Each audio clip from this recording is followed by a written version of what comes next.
Live from the Business Radio X studio inside Renaissance Bank, the bank that specializes in understanding you. It's time for North Fulton Business Radio. And hello again. Welcome to another edition of North Fulton Business Radio. I'm John Ray, and we are coming to you from the Business Radio X studio inside Renaissance Bank in Alpharetta. Folks, today you're connected more than ever, and whether it's your friends, your family, or your life, Renaissance understands how you bank, offering the mobile banking services that you need. Renaissance also knows that sometimes you need to speak to real people with real answers, and that's why Renaissance has more than 190 convenient locations throughout the South ready to serve you. For more information, go to renaissancebank.com. Renaissance Bank, understanding you, member FDIC. Now we've got a fascinating guest, Stephanie Mitchell. She's with the Rolling Mat. Stephanie, welcome. Hi, thank you so much for having me. Glad to have you. Tell us all about you. Tell us about the Rolling Mat. How do you help folks? Yes, so the Rolling Mat is a mobile yoga studio, and I specialize in implementing corporate wellness programs within corporations around Atlanta. Okay, so a lot there. Obviously, you're a yoga instructor, but why mobile? Well, the main goal when getting my certification and embarking on this venture was making it more accessible, taking the intimidation factor out of it. A lot of my market research in the very beginning, when I would talk to my friends, my family, random people, it was, I've never done yoga. Yoga studios kind of intimidate me. I don't want to make a fool out of myself in front of a bunch of people. And also time was a thing too, especially like with busy moms out there who, stick their kid in daycare to go work. They feel kind of guilty to go to an hour and 15-minute yoga class after work. So that's actually been a big benefit of me going into corporations is I'm helping out the moms really balance their wellness, their work, and their family life because they're able to go home and be present after having a lunch break of yoga and mindfulness. So yeah, really just making them more fun. Yoga is a serious practice, but I wanted to take the intimidation and the seriousness out of it. And I love being in different areas and traveling, so I didn't want to be tied to a brick and mortar. So let's get into why yoga. I mean, of all the things you could offer a corporation to help with their wellness, why yoga? Well, yoga is much more than just the movement aspect of it. And I have found from personal story of actually going into a corporation, this is when I first started doing corporate yoga. I have a completely different strategy now, but when I first started, it was just kind of like, okay, go in, lead a yoga class, leave. But what I found was everybody was rushing around. Everybody was stressed. I actually had an employee come up to me and say, hey, I really need this, but I'm going to have to cut out at final resting pose, which we call Shavasana, because I have a call I have to take. So I was noticing that, the employees were coming to the mat with their cell phones next to them, with their Apple Watches on, constantly checking them as we were in, different poses and things like that. And I was like, what these people need is mindfulness. They need a mental checkout. They need a mental break. They need breath work. They need so much more. And that's what yoga can really bring. I'm not taking away from any other exercise. I mean, exercise in general is great, but, I started structuring my wellness programs as multi-level, meaning, I go in and I assess what the companies need and the needs of their employees and, what you can take from the yoga practice, whether it's movement, mindfulness, breath work. It all applies. So there's different levels, I guess, if you will. I love this because we were talking a little bit about this before we came on, about how you come in and you're not trying to sell a yoga program to a corporation. You're trying to assess what their needs are first. Yes. Before you even get into what it is you offer. That's right. Yes. It all starts with a brief phone call. And then I like to go in and show face. So I meet, whomever it is. It depends on the company that I'm working with, depending on my point of contact. For instance, co-working groups. For those, I want to meet with the property manager. for larger corporations like Home Depot, I want to meet with an insurance broker, so I've learned a lot about who I need to reach out to. So anyways, I go in with a scorecard, like I said, and I have a list of, what is it that you're looking for? What is it that you're needing from the employees? And I typically have 20 or more people that fill this out. And then I go home and I write a comprehensive proposal based on what the needs are. And then we kind of go back and forth from there. That way I'm addressing, every time I go in, I'm building a structure, and I'm building, whether it's a yoga practice or mindful strategy workshops or breath work workshops, that are focused toward what they need so that the companies can actually see the benefit in their employees. And that's what's most important. Wow, that's awesome. A lot to learn there just from business owners out there generally, about how you don't go in selling exactly what you've got. Mm-hmm. You go in trying to bring solutions. Exactly. Right? Yes. Solution headspace. Yes. Solution and service mindset. Great stuff. From Stephanie Mitchell. She's the founder of the Rolling Mat. So talk a little bit about that questionnaire. I'm curious about how that works with the corporation. So maybe give us some examples of what that looks like. Right. So I first, hop on a call, like I said, and sometimes whomever I'm talking to, they don't really know. They just know that they want to provide a wellness program, but they don't know what it's going to look like. They don't know where to start. But that's where the Rolling Mat is so unique and awesome, and the fact that we're with you, one-on-one support the whole step of the way, from bringing the equipment and addressing the needs of the employees. So in terms of the questionnaire, I basically break it down into the three platforms that my wellness program focuses on. So it's more mind stuff, say,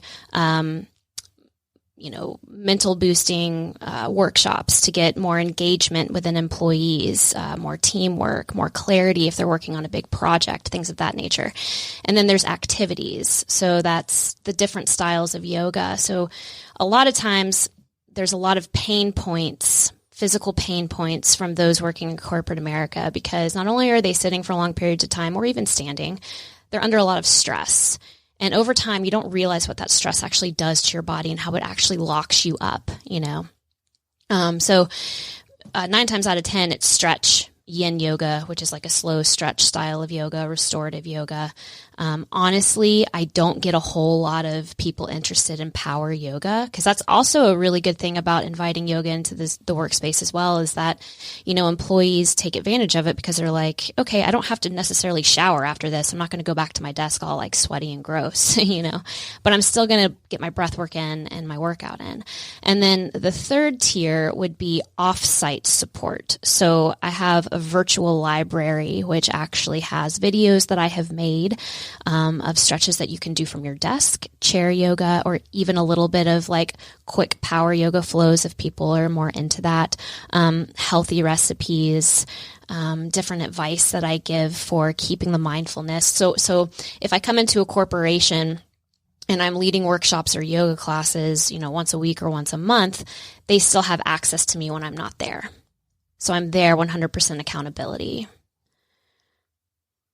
Wow, that's so you're offering a lot of options for a corporation to work with you, essentially. Yes. Yeah, and maybe they can get started in a smaller way and grow as time goes on. Exactly. They can start with one thing and then see how it works, and then we move forward from there. Excellent. So I'm curious, and this gets into the benefits of yoga that go beyond just the physical aspects of it. You mentioned that stress locks you up. So maybe you can talk to folks a little bit about how yoga breaks that up. I mean, breaks up the stress. It's not just physical, I take it. It gives you that opportunity to really take a time out, which I have found from doing this, and also, from people in my life, and I see the stress that they go through. We don't take time to take a time out because it's, I don't have time. I don't have, I got to go get the kids, or I got to go cook dinner, or, I got to finish this proposal. But if you can take 5 to 10 minutes even to just breathe, focus on the breath. And that's typically where I take people first, because especially when you're first starting yoga, you're like, okay, I don't know, I'm on the mat, but I'm, like, okay, what am I doing? I'm sitting Indian style, Mm-hmm. Well, the breath is a tangible aspect, if you will, that people can control, people can notice, and we take it for granted. We don't think about our breath throughout the day, but it's our life force. It's what keeps us alive. And nurturing that breath allows you to then nurture your body. So that's typically how I start a class, is breath connection. And it's mainly just a point for their minds to focus. Okay, I'm focusing in on the breath. What is my breath doing? Is it shallow? Is it stagnant? Does it already have depth? Am I breathing in and out of my mouth, or am I breathing in and out of my nose? And then over time, the more you practice that, the more mental clarity and balance you feel. So there's a lot of strategy that goes into it, a lot of science of the breath too. Now, you mentioned that you, like when you speak to some corporations, you want to speak to the insurance broker, which really brings up the whole notion of the cost benefit, right? Because what corporations are looking to do is lower their health insurance costs. And it sounds like you've got some pretty definitive data and solutions and results out of yoga wellness programs for corporations. Well, there was a study that I read, and it was Johnson & Johnson. Over the last decade, they have saved over $250 million by implementing a wellness program for their employees. Why don't you say that again? That's a big number. Yeah. $250 million. $250 million wow. They have saved. Yeah. So insurance brokers are awesome in the sense that, so I'll give you how I came into this. The CDC actually reached out to me, the Center of Disease Control. And it wasn't the actual CDC, but it was the insurance broker for the CDC.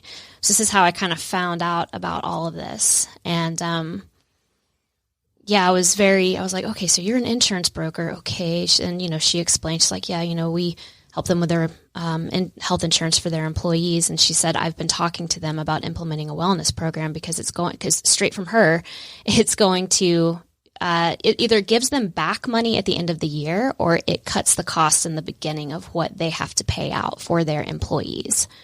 And either one's a good thing. Either one's a good thing, right? Yeah, sure. And you have happy employees. You have that every day of the week or every day of the month that employees are like, okay, today we're going to take a time out, or we're going to, do yoga, or have a workshop where we all get to, build our morale and boost the teamwork and everything like that. So, I found that to be, so insurance brokers essentially can pitch the wellness program to the company, which I found very interesting. Oh, and it helps to have that person as your salesperson, right? It does, because they already have a lasting relationship with them, so right. It definitely gives me a boost. That's outstanding. Yeah. So talk a little bit about the kinds of companies that you work with. What's a typical profile? So actually the companies I've been working with have been pretty big. The first company that I got into on a consistent basis was Keller Williams. Oh, wow. The Roswell location. Okay. And it came from a networking event. And I will say that it's not just like, oh, this all happens overnight. It actually took me a year, and they were interested in me. They reached out to me wanting to implement, but with corporate, and this is what I always tell my mentees that I coach on trying to get high paying corporate clients, it takes time. It's not just, but within that time, you bring the value.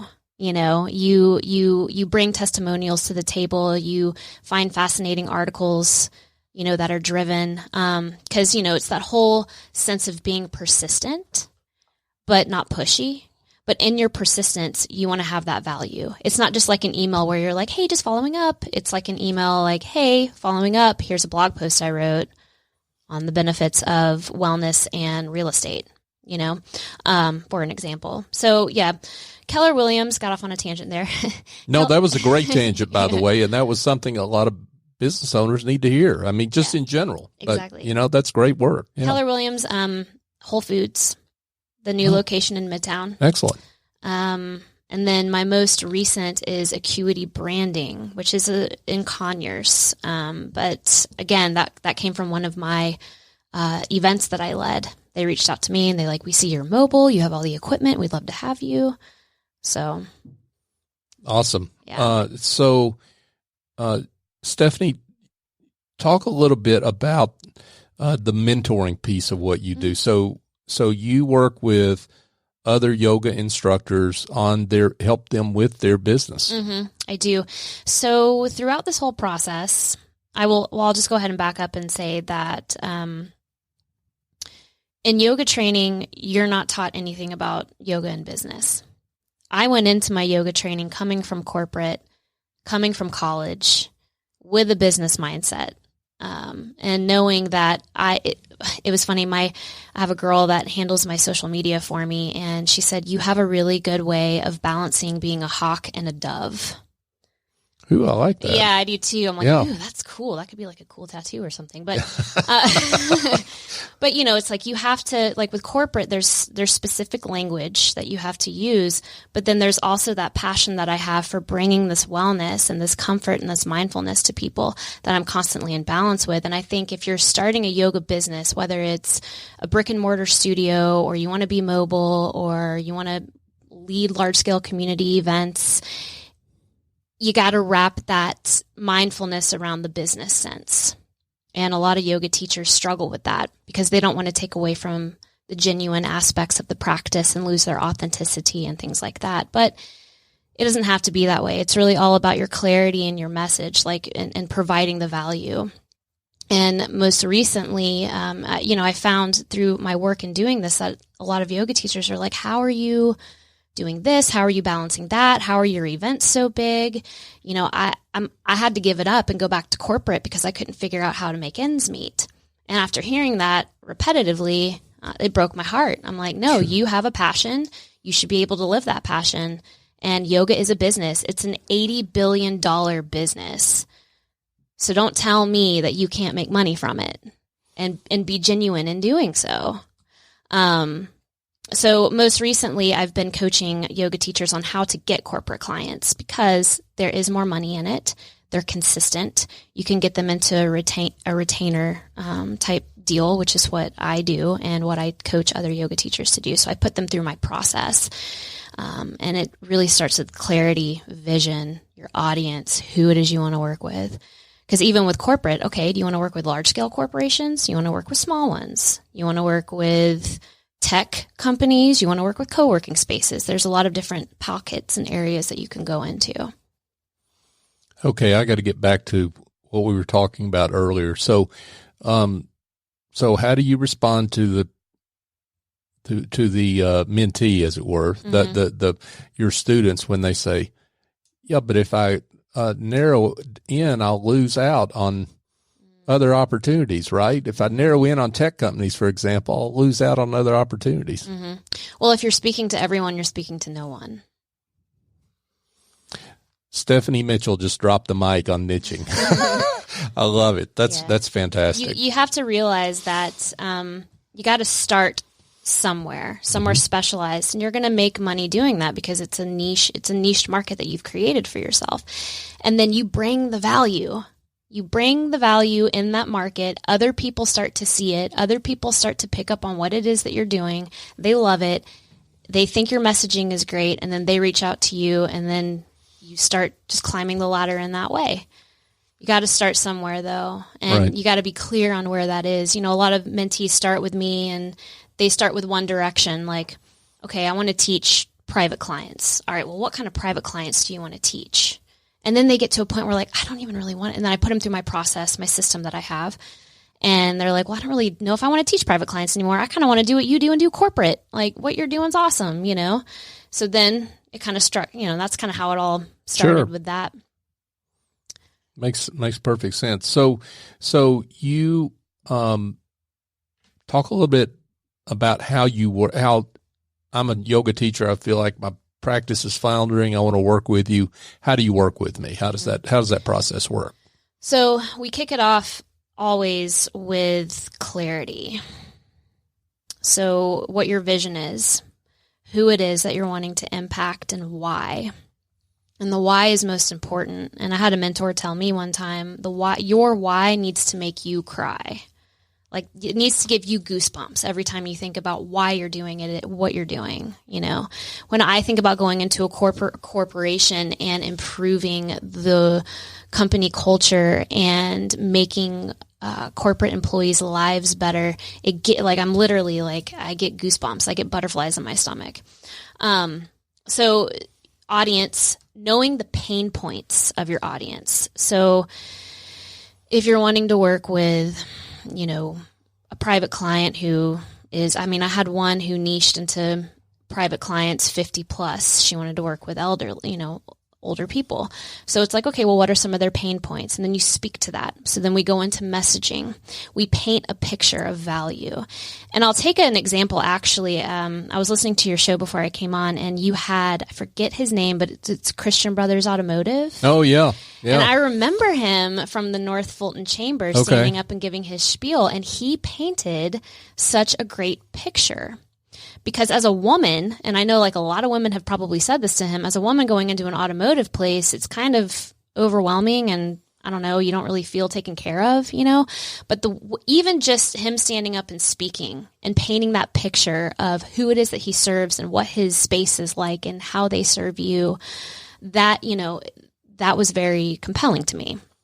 And you just bring the value from there. And I will say, side note, that if you're only focused on the money and you're only focused on earning the money, that's the quickest way to burn out. Because if there's no value, if there's no clear messaging, you're dead in the water. Wow, you're dropping it, Stephanie. This is great stuff. And on behalf of Tom at Christian Brothers That's Auto, right, Tom. I'll let's shout him out. Yeah, shout out to Tom. Yeah, for great work in narrowing his focus and painting a picture that people can understand. Stephanie, this has been great. Would love to talk longer, but I guess in the interest of time and getting you on, let's let everyone draw it to a close. Let everyone know how they can be in touch with you. Okay. And what we're looking for here, just to be clear, is you're looking to work with corporations and also yoga instructors that feel like they need to energize their practice. Exactly. Right. Yes. So let's talk to both of those audiences. How can they be in touch with you? So I do have a really great website. It's called therollingmatadventure.com. And there you can find out more about my mentorship program. You can also find out more about my corporate wellness programs as well. And then at Rollin, ROLLIN Yogi, YOGI is my Instagram tag. And I have a link tree, which is linked to freebies that I have, my website, my YouTube channel, if you want to, try out some classes from the comfort of your own home. And that's kind of where you can keep up with me and see what I'm doing in the community. Stephanie Mitchell's throwing out the value here on her website, right? Yes. Lots of stuff there. That's great. So folks, check that out. Stephanie Mitchell, she's the founder of The Rolling Mat. It's been a pleasure. Thanks for being with us. Thank you so much for having me. Absolutely. Folks, if you need some help curing the headaches of administrative tasks, bookkeeping, marketing, presentations, here's an answer for you. Go engage a smart and reliable office angel. They're not a temp agency or a placement firm. Office Angels matches your business support needs with angels who have the talent and experience necessary to help you maintain and grow your business on an ongoing or as needed basis. Your terms, your timeline. They lend a hand when needed and fly off when the job is done. Find out more at officeangels.us or call Chief Executive Angel S.E. Escobedo at 770-442-9246. And folks, just a reminder, you can listen to this show every Tuesday morning live at 11:30. And we also have special shows throughout the week from time to time. But in any case, you can find all our shows on various podcast platforms, including Apple Podcasts, Google, Stitcher, TuneIn, Spotify. We're even on YouTube, actually. So we're pretty much on all your favorite podcast applications. We're also online at North Fulton Business Radio. So check us out there. We've got an archive of now over 175 shows, I think, and over 400 guests in that archive, great business leaders like Stephanie that you can check out there. We're also on social media, on Twitter, Facebook, and LinkedIn, North Fulton BRX. So for my guest, Stephanie Mitchell, I'm John Ray. Join us next time here on North Fulton Business Radio.